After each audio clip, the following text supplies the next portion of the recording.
নগর ভবনের সামনে আজও ইশরাক সমর্থকদের ব্লকেট, টানা 4 দিন সেবা বন্ধ।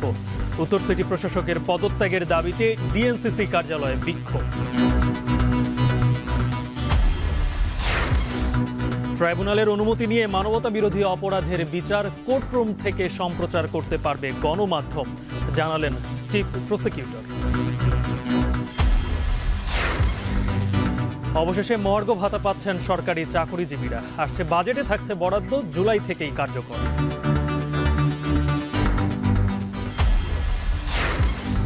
আনুষ্ঠানিকভাবে চালু হলো উচ্চ গতির ইন্টারনেট স্টারলিংক।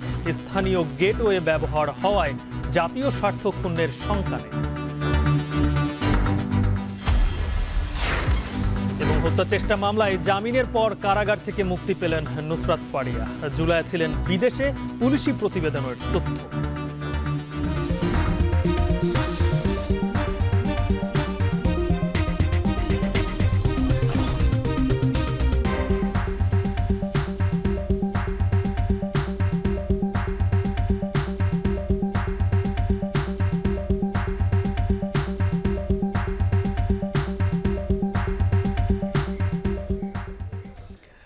স্বাগত এখন বিকেলের আয়োজনের সঙ্গে আছি আমি গালিব ইবনে রিয়াজ। শুনছিলেন শিরোনাম। বিএনপি নেতা ইশরাক হোসেনকে ঢাকা দক্ষিণ সিটি কর্পোরেশনের মেয়র দায়িত্ব বুঝিয়ে দেওয়ার দাবিতে আজও বিক্ষোভ সমাবেশ করছে তার কর্মী সমর্থকরা। সকাল 10টা থেকে নগর ভবনের সামনে ষষ্ঠ দিনের মতো জড়ো হন বিক্ষোভকারীরা। আজ দ্বিতীয় দিনের মতো চলছে ব্লকের কর্মসূচি। এ কারণে টানা চতুর্থ দিন বন্ধ আছে নগর ভবন কেন্দ্রিক সেবা কার্যক্রম। ইশরাক হোসেনকে মেয়রের শপথ পাঠ না করানো পর্যন্ত এই আন্দোলন চলবে, জানায় আন্দোলনকারীরা। এছাড়াও স্থানীয় সরকার মন্ত্রণালয়ের উপদেষ্টা আসিফ মাহমুদের পদত্যাগও দাবি করেন তারা।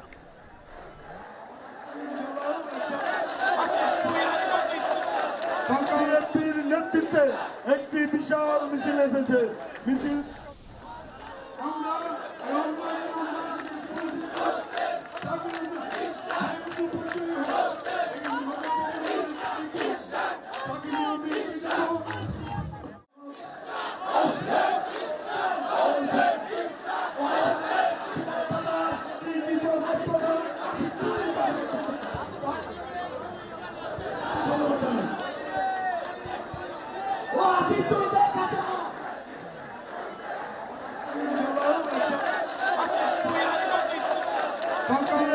নেতৃত্বে একটি বিশাল মিছিল এসেছে। মিছিল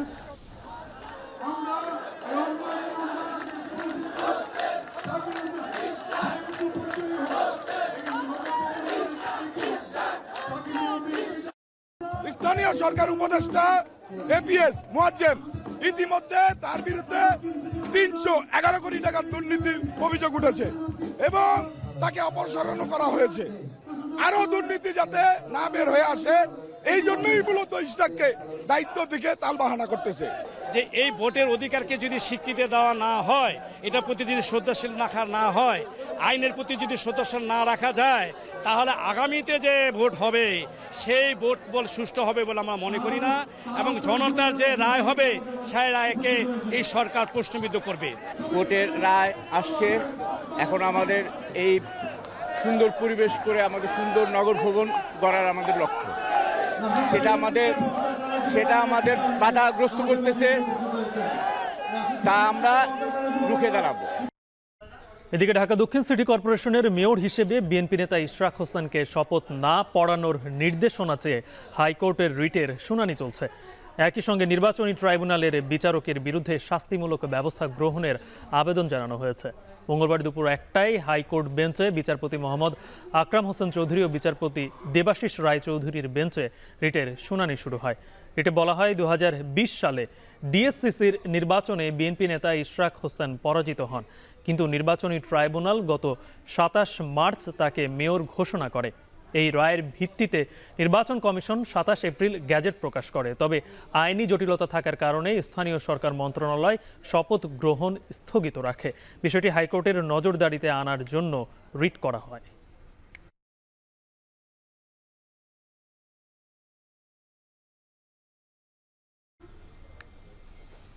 মেয়র পদে ইশরাক হোসেনের শপথ গ্রহণের বিষয়টি আদালতে বিচারাধীন থাকায় আইনি জটিলতা রয়েছে বলে মন্তব্য করেছেন স্থানীয় সরকার ও পল্লী উন্নয়ন মন্ত্রণালয়ের উপদেষ্টা আসিফ মাহমুদ। তাই এই বিষয় নিয়ে কাউকে দোষারোপ করা ঠিক হবে না বলে মনে করেন তিনি। দুপুরে সাভারে জাতীয় যুব উন্নয়ন ইনস্টিটিউটে এসে সাংবাদিকদের প্রশ্নের জবাবে একথা বলেন তিনি। সরকার কাজ করে, সরকার একটা বডি হিসেবে কাজ করে, কেউ ব্যক্তিগতভাবে এখানে কোনো সিদ্ধান্ত নেওয়ার বা করার সুযোগ নেই। বিশেষ করে এই ধরনের বড় ডিসিশন একা ব্যক্তি হিসেবে আমি নিচ্ছি, এটা ভাবার কোনো কারণ নেই। আর যেহেতু এখানে আইনি জটিলতা আছে এবং এখানে আদালতে বিচারাধীন বিষয় আছে, এখানে আমাকে ব্যক্তিগতভাবে আক্রমণ করে তো আসলে লাভ নেই। আদালতের যে আইনি লড়াই সেটা লড়তে হবে এবং যে জটিলতাগুলো আছে সেই সংক্রান্ত আমরা আইন মন্ত্রণালয়ের মতামত চেয়েছি। এদিকে প্রশাসক মোহাম্মদ এজাজের পদত্যাগের দাবিতে ডিএনসিসি কার্যালয়ের সামনে বিক্ষোভ করছে গণ অধিকার পরিষদ। বিক্ষোভকারীদের অভিযোগ, মোহাম্মদ এজাজ নিষিদ্ধ ঘোষিত সংগঠন হিজবুত তাহরীর নেতা ও এনসিপির প্রতিনিধি। এ বিষয়ে নিয়ে আমরা আরও বিস্তারিত জানতে চাই। আমার সঙ্গে সরাসরি যুক্ত হচ্ছেন সহকর্মী শাহিনুল ইসলাম সাগর। এদিকে দক্ষিণ সিটি কর্পোরেশনের মেয়র পদ নিয়ে উত্তেজনা, আবার একই সাথে আজকে দেখতে পাচ্ছি উত্তর সিটি কর্পোরেশনের প্রশাসক নিয়ে। কি বলছেন বিক্ষোভকারীরা, তাদের দাবি কি?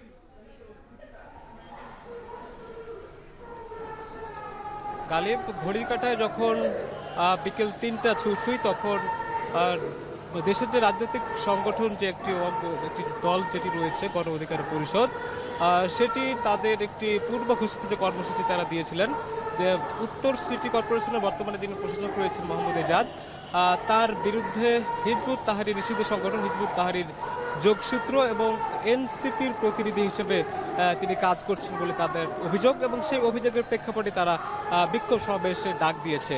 তাদের পূর্ব নির্ধারিত কর্মসূচি 3:30 ছিল, পরবর্তীতে সেটি বিকেল 3টার দিকে আনা হয়েছে এবং ঠিক 3টার দিকে তাদের সেই কর্মসূচি শুরু করা হয়েছে। আপনি আমার পেছনের নিশ্চয় দেখতে পাচ্ছেন যে তাদের যে কর্মসূচি সেটি এখন পর্যন্ত চলমান রয়েছে। আপনাকে আমি আরও দেখাতে চাই যে কিছুক্ষণ আগে বৃষ্টিপাত হয়েছে। বৃষ্টিপাত হওয়ার ফলে কিছুটা তাদের যে সমাবেশ ছিল সেটা কিছুটা সংকীর্ণ হয়েছে। তবে তারা ছাদের নিচে আশ্রয় নেওয়ার জন্য তারা সিটি কর্পোরেশনের নিচে যে ছাদের যে জায়গাটুকু আছে সেখানে তার বর্তমান অবস্থান করছে। তবে তাদের এখন পর্যন্ত যে সমাবেশ আছে সেটা চলমান রয়েছে এবং বিক্ষোভ সমাবেশে তাদের বিভিন্ন ধরনের স্লোগান দিচ্ছে।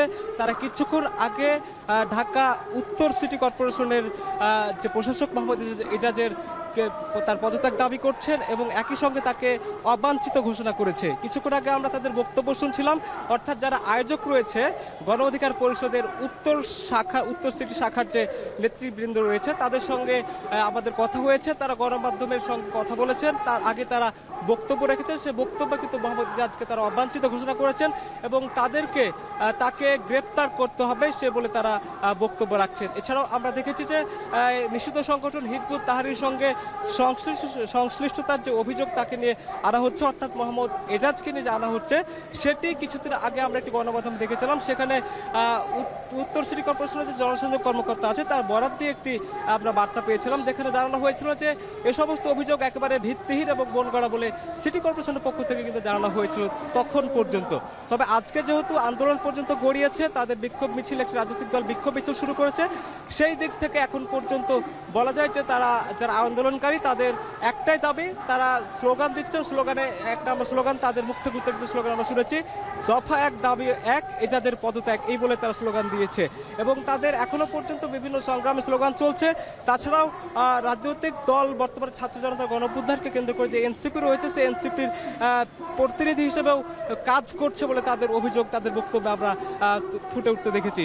এছাড়াও আপনি জানেন যে দক্ষিণ সিটি কর্পোরেশনের যে একটি আন্দোলন চলছে, অর্থাৎ ইশরাক হোসেনকে যে মেয়র হিসেবে তারা দেখতে চান এবং হাইকোর্টের যে রায় রয়েছে সেই রায়ের বরাদ দিয়ে তারাও তাকে দেখতে চান। এই দিক দিয়ে বলা যায় যে 2 সিটি কর্পোরেশনে কিন্তু আজ থেকে একেবারে একটি সমাবেশ আন্দোলনের দিকে চলে যাচ্ছে।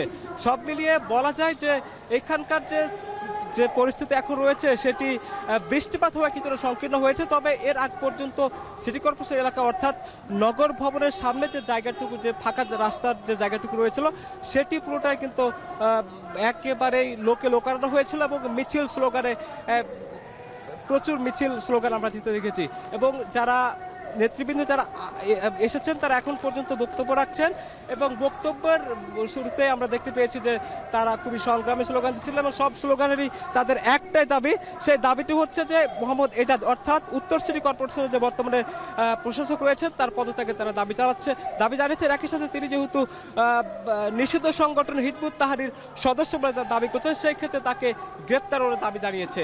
তো সব মিলিয়ে বলা যায় যে এখন পর্যন্ত যে বিক্ষোভ সমাবেশ রয়েছে গণ অধিকার পরিষদে সেটা এখন পর্যন্ত চলমান রয়েছে। আমরা জানি যে গত ফেব্রুয়ারিতে মোহাম্মদ এজাজকে প্রশাসক হিসেবে নিয়োগ দিয়েছে 1 বছরের জন্য সরকার।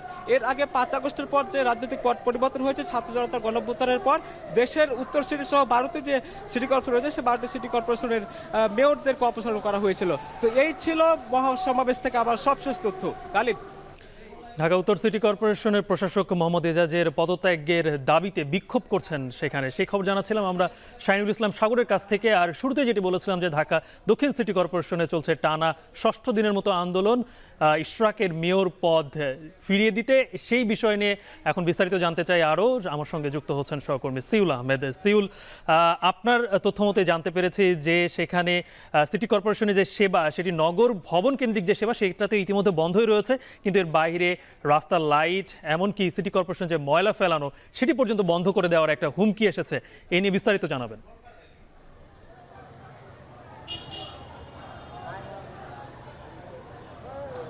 গালিব, ঠিক এই মুহূর্তে আমি আছি রাজধানীর নগর ভবনের সামনে, যেখানে ঠিক এইমাত্র এই যে বিক্ষোভ চলছিলেন সেটি শেষ হয়ে গেল। মানে আগামীকালের কর্মসূচি তারা ঘোষণা দিয়েছেন। তারা বলেছেন কালকে তারা 10টার মধ্যে এখানে সবাই অবস্থান করবেন এবং 10টার পরে যদি কোনো ধরনের সিদ্ধান্ত তারা না পান, কিংবা তারা যে সিদ্ধান্তের কথা বলছেন সেটি হচ্ছে যে ইশরাক হোসেনকে মেয়র শপথ পাঠ করানো, সেটি যদি তারা না পেয়ে থাকেন তাহলে কিন্তু তারা বলছেন যে তারা একবারে আলটিমেটাম দিয়ে দিয়েছেন। এখানে আমরা আজকে দেখেছি যে আজকে প্রতিদিন যেমন কর্মসূচি ঘোষণা হয় তখন কিন্তু একটি কর্মসূচি ঘোষণা হয়। আজকে যেটি হয়েছে, আজকে যত ধরনের ঢাকা দক্ষিণ সিটি কর্পোরেশনের যেই কর্মচারী ইউনিয়নগুলো রয়েছে, অর্থাৎ আমরা যদি দেখি যে বিদ্যুৎ সমাজ কল্যাণ ইউনিয়ন রয়েছে, এরপরে যারা আসলে এসকালেটরের গাড়ি ব্যবহার করেন সেই যে কমিটি রয়েছেন, এরপরে শ্রমিক কর্মচারী উন্নয়ন কমিটি রয়েছেন, এই যে তারা 4-5টা কমিটি রয়েছেন তারা কিন্তু আজকে সকলে একাত্মতা প্রকাশ করেছেন এবং তারা বলছেন যে যেহেতু সামনে কোরবানির ঈদ, কোরবানি ঈদের আগে কিন্তু তারা রাজধানীতে কোনো ধরনের ময়লা তোলা হবে না এবং ময়লার যে গাড়িগুলো রয়েছে সেগুলো একবারে অব্যবহৃত রাখা হবে, কোনো ধরনের ব্যবহার করা হবে না। এছাড়াও যেই সন্ধ্যা বাতিগুলো আমরা দেখি কিংবা এই যে রাস্তায় যে বাতিগুলো আমরা দেখতে পাই, সেই সিটি কর্পোরেশনের যে বাতিগুলো, সেই বাতিগুলোকে কিন্তু তারা বলছেন যে আর কোনোভাবেই তারা বাতিগুলোকে জ্বালানোর ব্যবস্থা করবেন না। এছাড়া তারা সবচেয়ে বড় যেটি হুমকি দিয়েছেন সেটি হচ্ছে যে সামনে যেহেতু কোরবানি ঈদ, জানেন যে কোরবানি ঈদে বর্জ্য ব্যবস্থাপনা একটি বড় দায়িত্বে থাকে হচ্ছে ঢাকা দক্ষিণ এবং উত্তর সিটি কর্পোরেশন, মানে সিটি কর্পোরেশনের কিন্তু দায়িত্বে থাকে যে বর্জ্য ব্যবস্থাপনা, সেই ব্যবস্থাপনা কিন্তু তারা বলছেন যে একদম বন্ধ করে দিবে। এবং তারা আরেকটি কথা বলছেন যে আজকে যে রায় এখনও পর্যন্ত আমরা শুনছি যে রায় এখনও পড়া হচ্ছে, সেই রায়ের যেটি আসুক না কেন তারা কোনোভাবেই মানছেন না। তারা বলছেন যে উপদেষ্টা আসিফ মাহমুদ কিছুক্ষণ আগে বক্তব্য দিয়েছেন তাদের ভাষ্যমতে, সেই বক্তব্যেরও তারা তীব্র নিন্দা জানিয়েছেন এবং একই সাথে তারা বলছেন যে সিটি কর্পোরেশন তো তালা দেওয়া আছেই, নগর সেবা তো বন্ধ আছে, এছাড়াও নগরের আশেপাশে যে 10টি অঞ্চল রয়েছে ঢাকা দক্ষিণ সিটি কর্পোরেশনের আঞ্চলিক অফিস আমরা বলে থাকি, সেই আঞ্চলিক অফিসেরও কিন্তু সকল ধরনের নগর সেবা যেটি আছে, নাগরিক যে সেবা আছে, সেই সেবাও কিন্তু এখন হুমকির মুখে। এবং তারা বলছেন যে এই যে ময়লার যে গাড়িগুলো আছে সেই গাড়িগুলোতে তারা যদি ময়লা নিয়েও যায় সেগুলো কিন্তু তারা রাস্তায় ফেলে দিয়ে যাবেন, সেগুলো যেই ডাম্পিং জোনে নেওয়ার কথা কিংবা আঞ্চলিক যে জোনগুলো রয়েছে যেখানে প্রাথমিকভাবে এই ময়লাগুলোকে রাখা হয় এবং এরপরে অন্য যে মাতোয়ালে যে নিয়ে যাওয়া হয় সেই কার্যক্রম কিন্তু তারা পুরোপুরি বন্ধ করে দিবে, এরকম কিন্তু তারা ঘোষণা দিচ্ছেন। আমরা গত 6 দিন যাবৎ দেখছি আন্দোলন চলছে, গত 4 দিন যাবৎ কিন্তু তালা দেওয়া এবং গত 2 দিন যাবৎ তারা ব্লকেট ঘোষণা করেছেন। সুতরাং তাদের এই দাবি না মানা পর্যন্ত তারা কিন্তু আন্দোলন চালিয়ে যাবেন বলে এরকমই ঘোষণা দিয়েছেন। গালিব, এই ছিল সিটি কর্পোরেশনের যে নগর ভবন দক্ষিণ সিটি কর্পোরেশনের, তার সামনে থেকে তাদের যে ব্রিফিং ছিল সেটি সর্বশেষ তথ্য। ঢাকা দক্ষিণ সিটি কর্পোরেশনে ইশরাকের মেয়র শপথের দাবিতে বিক্ষোভ কর্মসূচি আজকের মতো শেষ হয়েছে। যদি দাবি মেনে নেওয়া না হয় আগামীকাল 10টা থেকে আবারও শুরু হবে। সে বিষয়ে সর্বশেষ জানাচ্ছিলেন সহকর্মী সিউল আহমেদ। এবার অন্যান্য প্রসঙ্গ। জুলাই আগস্টে সংঘটিত মানবতা বিরোধী অপরাধের বিচারে আন্তর্জাতিক অপরাধ ট্রাইব্যুনালে ডিজিটাল প্রযুক্তি সংযোজন করা হয়েছে। ফলে অনুমতি সাপেক্ষে কোর্টরুম থেকে গণমাধ্যম বা সামাজিক যোগাযোগ মাধ্যমে ট্রাইব্যুনালের বিচার কাজ সরাসরি সম্প্রচার করা যাবে। মঙ্গলবার আন্তর্জাতিক অপরাধ ট্রাইব্যুনালের চিফ প্রসিকিউটর মোহাম্মদ তাজুল ইসলাম এসব তথ্য জানান।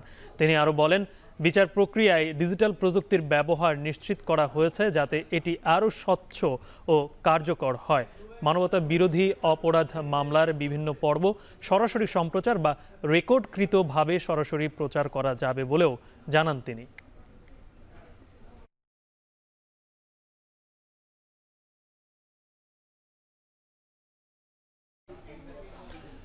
সরকারি কর্মকর্তা কর্মচারীদের মহার্ঘ ভাতা না দেওয়ার সিদ্ধান্ত থেকে সরে এলো সরকার।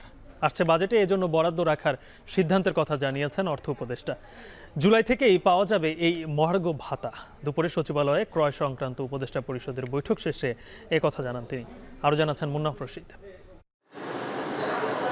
2015 সালের 8ম জাতীয় বেতন স্কেলে মহার্ঘ ভাতা সংযোজন না থাকলেও সময় ও প্রয়োজন বিবেচনায় এটি পুনরায় চালুর দাবি ওঠে। গত জানুয়ারি থেকেই সরকারি চাকরিজীবীদের মহার্ঘ ভাতা কার্যকরের পরিকল্পনা ছিল অন্তর্বর্তী সরকারের। সে অনুযায়ী উদ্যোগও নেওয়া হয়েছিল। তৎকালীন মুখ্য সচিবের নেতৃত্বে গঠিত কমিটি 20% হারে মহার্ঘ ভাতা দেওয়ার প্রস্তাবও দেয়। কিন্তু সংকটকালীন অর্থনৈতিক পরিস্থিতিতে এ উদ্যোগের সমালোচনা করেন অর্থনীতিবিদরা। এমন প্রেক্ষাপটে তখন মহার্ঘ ভাতা দেওয়া থেকে সরকার সরে এলেও এখন নতুন করে আবারও উদ্যোগ নেওয়া হয়েছে। আগামী জুলাই থেকে মহার্ঘ ভাতা কার্যকরের ঘোষণা দিয়েছেন অর্থ উপদেষ্টা। এজন্য আসন্ন বাজেটে অর্থ বরাদ্দ রাখা হচ্ছে। মহার্ঘ ভাতা আমরা অ্যাক্টিভলি কনসিডার করছি। মহার্ঘ ভাতা নিয়ে যদি একটু বলেন। না আমি এটা নিয়ে আমি কনসিডার করছি, এটা কমিটিকে দায়িত্ব দিয়েছে আমি, ওরা ওয়ার্কআউট হলে আমাদেরকে দেবে। হচ্ছে কি স্যার, হচ্ছে কি হওয়ার চান্স মোটামুটি, কিন্তু হয়তো একটু সময় লাগবে। আমি বাজেটের ওয়ার্কআউট করে দেখি কখন থেকে দিতে পারবো, কত দিতে পারবো। সচিবালয়ে ক্রয় সংক্রান্ত উপদেষ্টা পরিষদের বৈঠক শেষে তথ্য জানিয়েছেন অর্থ উপদেষ্টা ডক্টর সালেউদ্দিন আহমেদ। বৈঠকে গম ও এলএনজি কেনার সিদ্ধান্ত হয়। আজকে মোটামুটি আমরা গম, এলএনজি এগুলো আমরা তাড়াতাড়ি আনার জন্য বলছি। এছাড়া নতুন করে কোনো মেডিকেল কলেজের অনুমোদন দেয়া হবে না বলেও জানান অর্থ উপদেষ্টা। না, কিছু বলা দরকার না, আমরা বিবেচনা করব। মুন্নাফ রশিদ, এখন, ঢাকা। বাংলাদেশে আনুষ্ঠানিক যাত্রা শুরু করেছে স্টারলিংক। শুরুতে দুটি প্যাকেজ স্টারলিংক রেসিডেন্স ও রেসিডেন্স লাইট নামে সেবা থাকছে। স্টারলিংক স্থানীয় গেটওয়ে ব্যবহার করায় জাতীয় স্বার্থ ক্ষুণ্ণ হওয়ার শঙ্কা নেই বলে জানিয়েছেন প্রধান উপদেষ্টার তথ্য প্রযুক্তি বিষয়ক বিশেষ সহকারী ফয়েজ আহমদ তৈয়ব।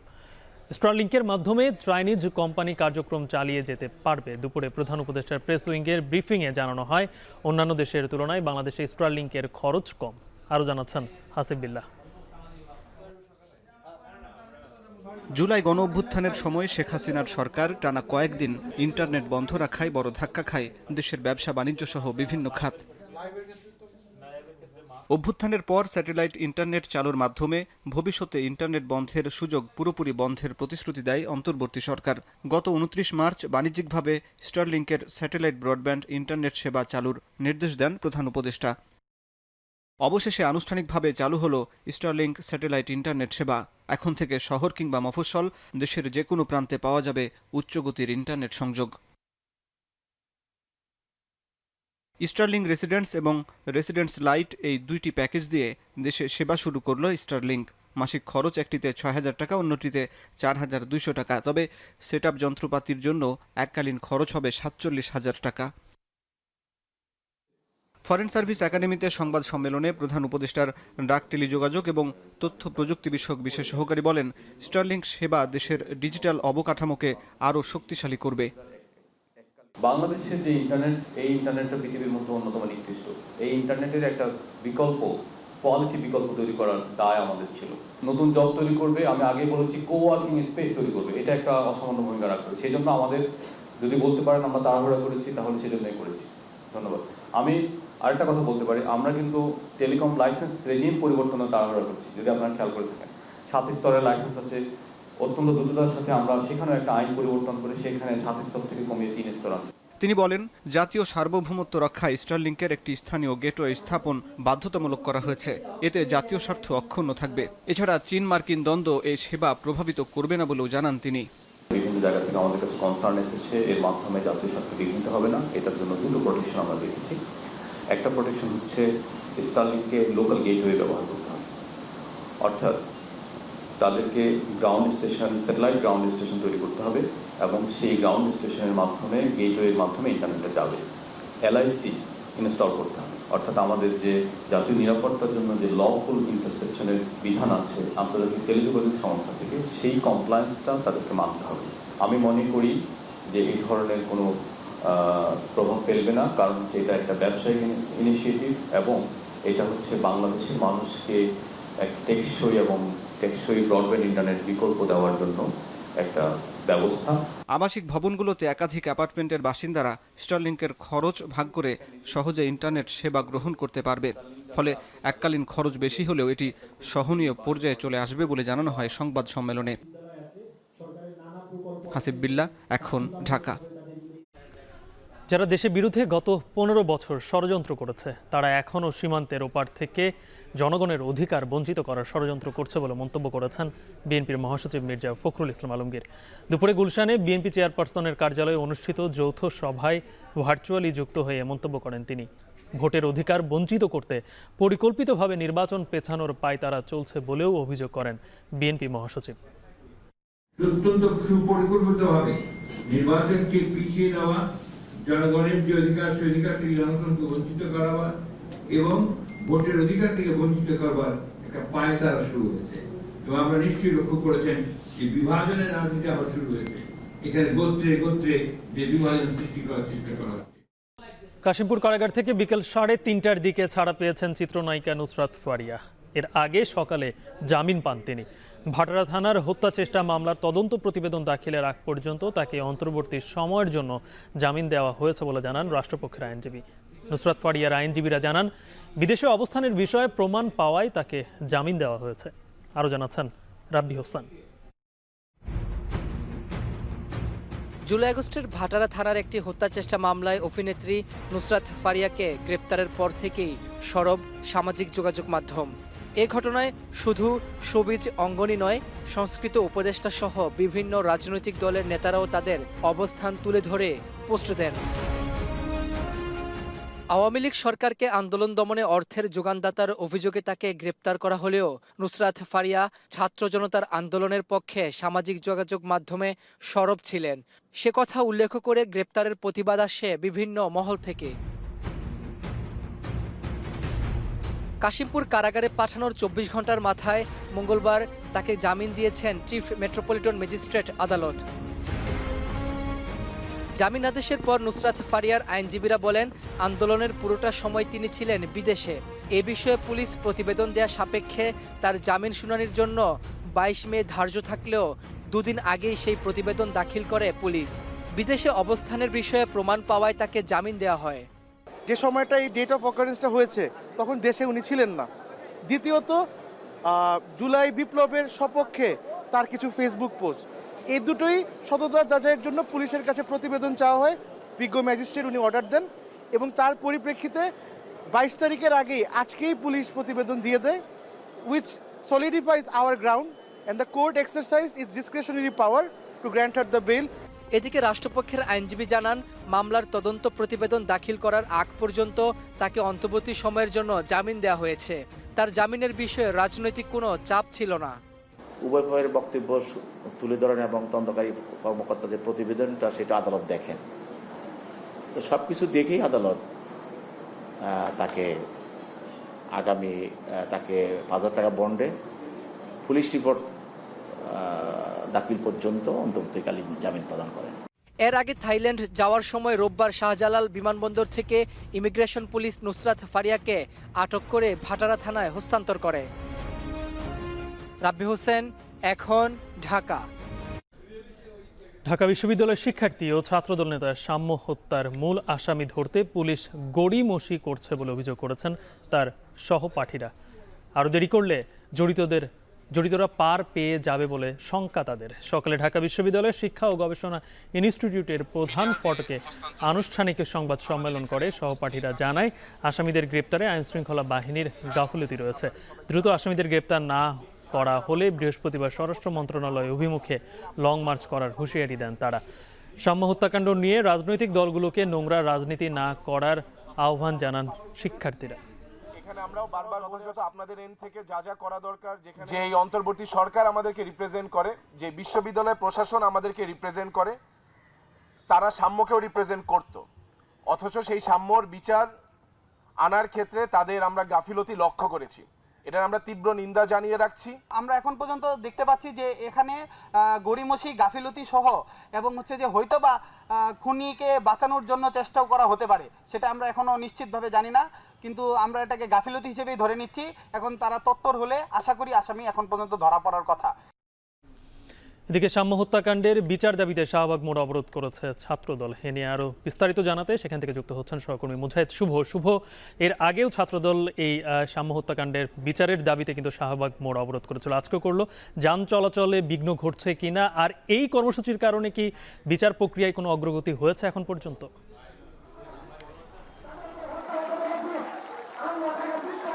গালিব, বিচার প্রক্রিয়ায় অগ্রগতির বিষয়ে এখন পর্যন্ত সুস্পষ্ট কোনো খবর আমাদের কাছে নেই। তবে আজকে দুপুর 3টার পর থেকে বিপুল সংখ্যক ছাত্রদলের নেতাকর্মীদের উপস্থিতি আমরা দেখছি শাহবাগে।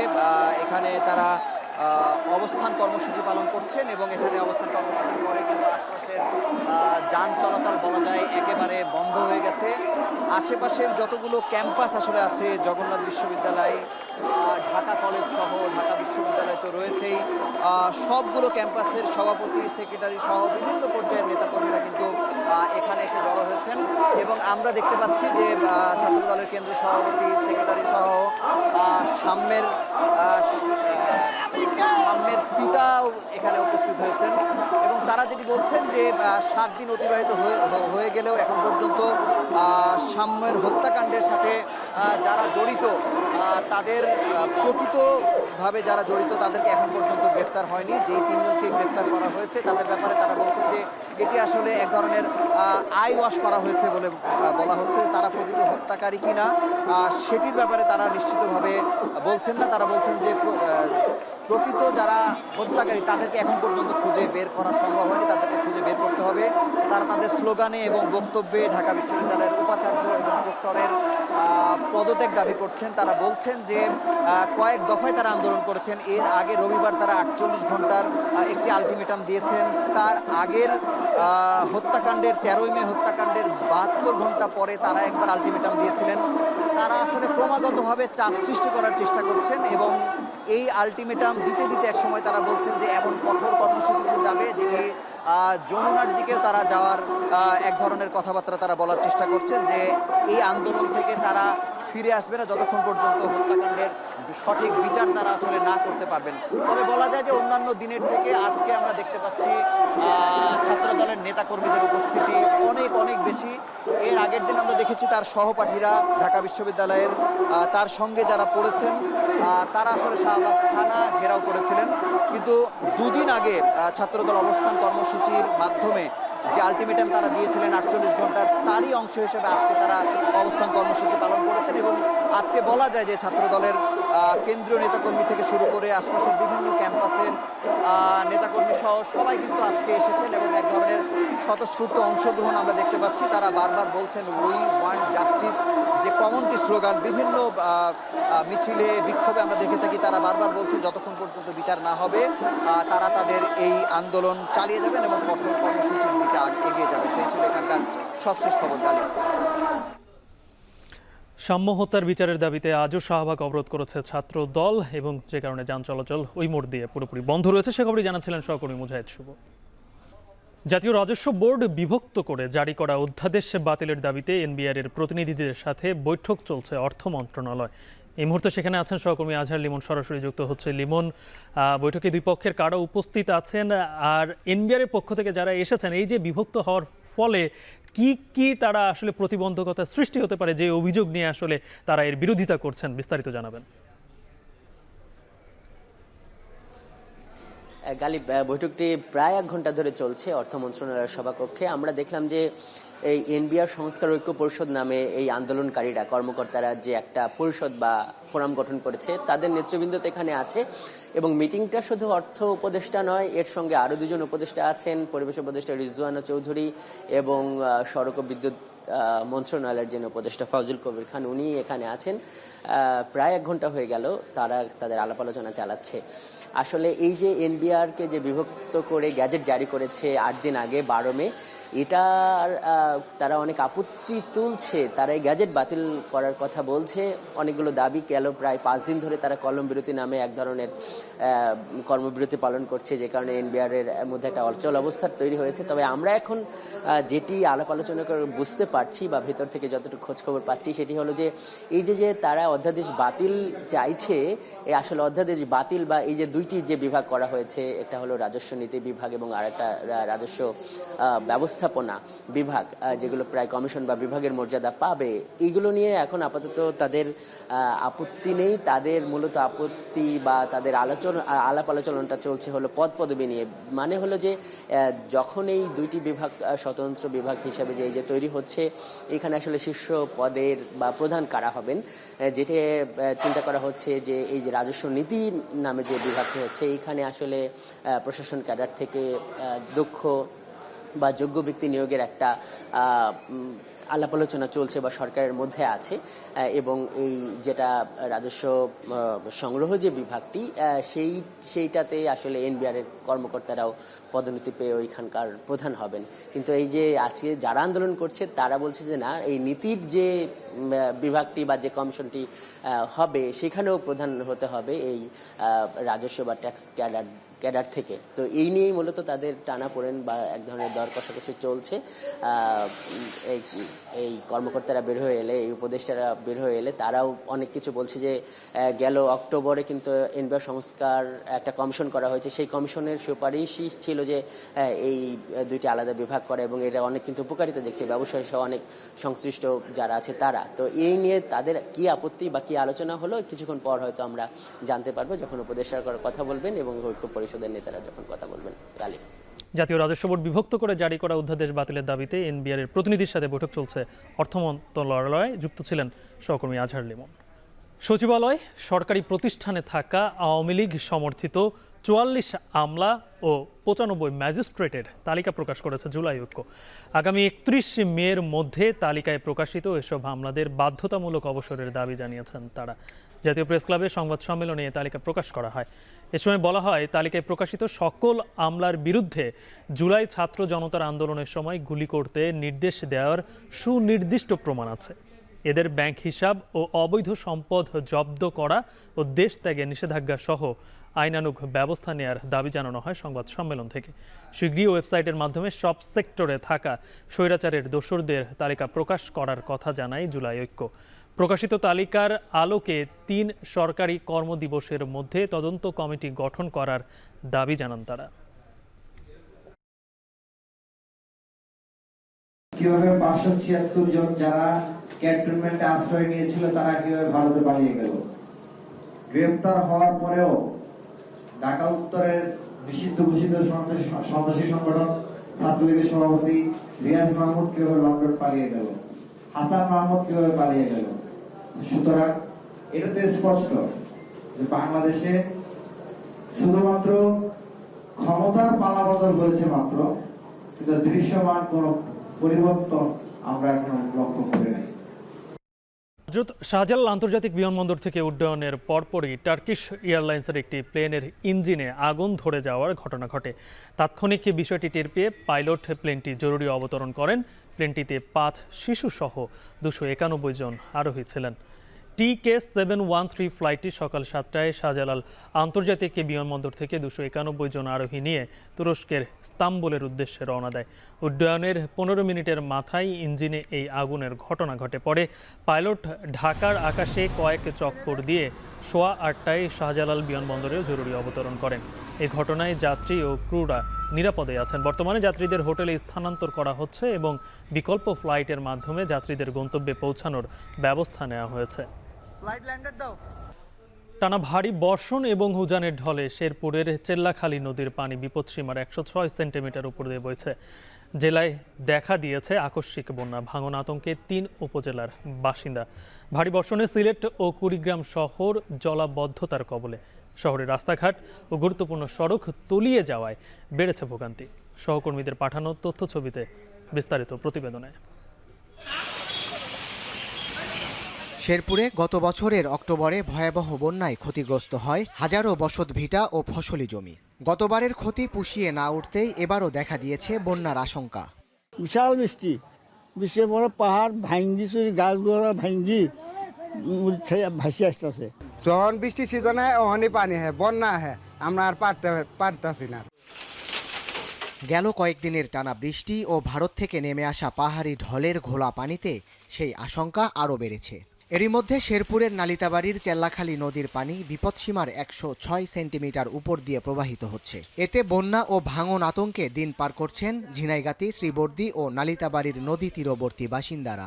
আজকে 3 দিন ধরে প্রচুর বৃষ্টি, বাড়ি ঘর আঙ্গর বন্যায় তলায় গেছে গা। খুব সমস্যায় আসছি, বাড়ি ঘর তলায় গেছে গা, কোনো আবাদ ফসল করা পাইতেছি না। হঠাৎ নদ নদীর পানি বাড়ায় সতর্ক অবস্থানে প্রশাসন ও পানি উন্নয়ন বোর্ড। ভাঙন ঠেকাতে নেওয়া হয়েছে বাড়তি প্রস্তুত রাখা হয়েছে 8000 জিও ব্যাগ। আগাম বন্যার একটা আশঙ্কা বোধ করছি, সেই অনুযায়ী আমরা ঝিনাইগাতি উপজেলার সকল স্টেক হোল্ডারদেরকে নিয়ে একটি জরুরি সভার আহ্বান করেছি। পাশাপাশি পুনর্বাসনের জন্য টিন সহায়তা এবং নগদ অর্থ সহ সকল কিছুই আমরা ক্ষতিগ্রস্তদের মধ্যে বিতরণ করার জন্য প্রয়োজনীয় প্রস্তুতি নিয়ে রাখবো। এদিকে সকাল থেকেই ভারী বর্ষণের কবলে সিলেট নগরী। সকাল 6টা থেকে 6 ঘন্টায় 169 মিলিমিটার বৃষ্টিপাত রেকর্ড করেছে আবহাওয়া অফিস।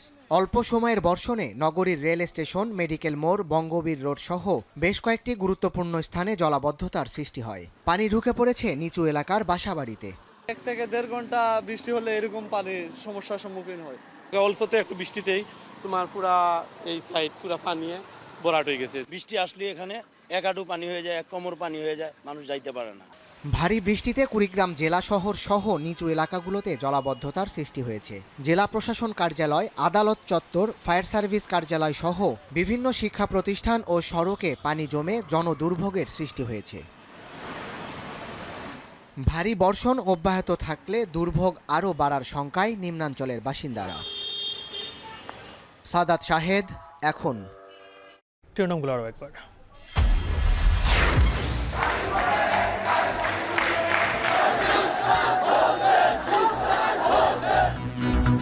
নগর ভবনের সামনে ইশরাক সমর্থকদের ব্লকেড, কালো বিক্ষোভের ডাক। উত্তর সিটি প্রশাসকের পদত্যাগের দাবিতে ডিএনসিসি কার্যালয়ে বিক্ষোভ।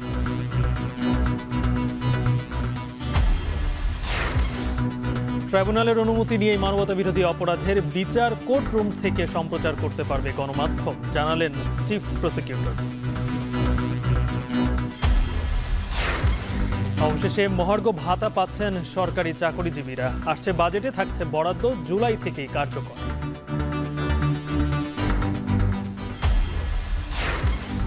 আনুষ্ঠানিকভাবে চালু হলো উচ্চ গতির ইন্টারনেট স্টারলিংক। স্থানীয় গেটওয়ে ব্যবহার হওয়ায় জাতীয় স্বার্থ ক্ষুণ্ণের শঙ্কা নেই। এবং হত্যা চেষ্টা মামলায় জামিনের পর কারাগার থেকে মুক্তি পেলেন নুসরাত ফারিয়া। জুলাইয়ে ছিলেন বিদেশে, পুলিশি প্রতিবেদনের তথ্য।